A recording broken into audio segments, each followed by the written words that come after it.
Edgardo Moreno, unos minutitos de 3 puntos de análisis de lo que acabamos de escuchar. ¿Cómo estás, Edgardo? Buenas noches. Hola, Gerardo, buenas noches. Sí, haría 3 puntos. Bien. El tono de lo que dijo el presidente, el contenido de lo que dijo y finalmente el escenario de lo que dijo. Respecto al tono, él se ha aferrado a ese tono de un presidente que se ha atenido rígidamente al consejo de su equipo de sanitaristas, de profesionales de la salud, habla como un responsable médico de la población. Eso es lo que le ha generado un amplio consenso para este tipo de medidas tan drásticas e insiste en esa línea, mostrando los resultados.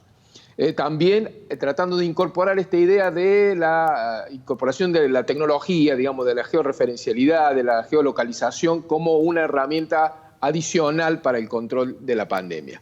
Está claro que ahí hay un punto que está en duda. Es respecto de los números que maneja el presidente, la proporción de test que se están realizando para poder hacer una comparación con otros países, como el caso de Chile, por ejemplo, o de Brasil.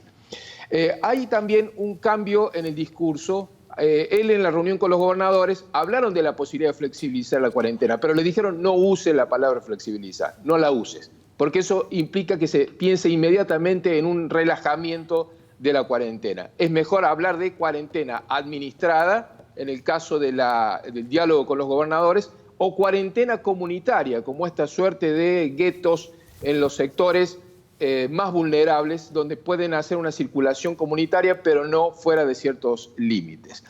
Lo que sí marcaría respecto del escenario, además del contenido, es que por motu propio el presidente no mencionó en ningún momento ninguna de las medidas vinculadas a la economía.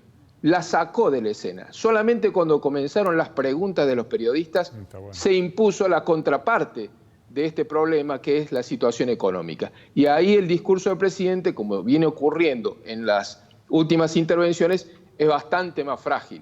Da la impresión de que no tienen todavía una caja de herramientas lo suficientemente aptas como para poder explicar cómo hace la población para soportar el esfuerzo económico que implica la cuarentena. Es una medida que tiene consenso desde el punto de vista sanitario. Todos estamos contestes en que hay que quedarse en la casa para evitar que estalle con mayor fuerza la letalidad del virus, pero queda la duda acerca de las condiciones económicas. Y dejó flotando ahí la posibilidad del impuesto a la riqueza, el impuesto adicional a la riqueza, aunque lo tiró para la órbita del Congreso, no lo descartó.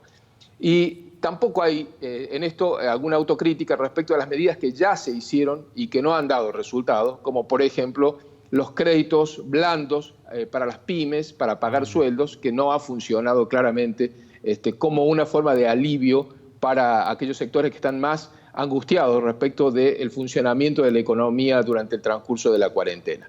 En conclusión, te diría, Gerardo, el tono es el mismo que ya le ha dado al presidente un rédito político y el consenso para aplicar la medida, el tono de un presidente aconsejado por un grupo de científicos con una política sanitaria concreta. El comandante es él, claramente, no es Ginés González García, aunque él le haya hecho esa consideración humorística en el medio de la conferencia de prensa. El ritmo que lleva la curva de la pandemia en la Argentina aconsejaría esto que él está haciendo también. Estamos cerca de los 2.000 casos, pero sobre todo hay más o menos un 15% ya de circulación comunitaria. Esto justifica que no quiera salir tan rápidamente de la cuarentena. Y además ese consejo de la Organización Mundial de la Salud, que ya en los casos de los países donde han pasado el pico, todavía hablan de que tienen que tener mucho cuidado para la salida del lockdown, digamos, del cierre completo del distanciamiento social obligatorio. La duda que queda es, ¿y la economía? Bueno, todavía ahí falta mucho por aclarar.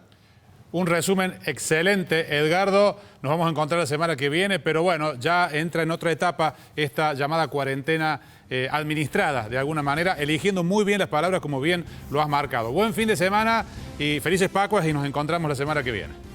Gracias a ustedes, felices Pascuas. Excelente.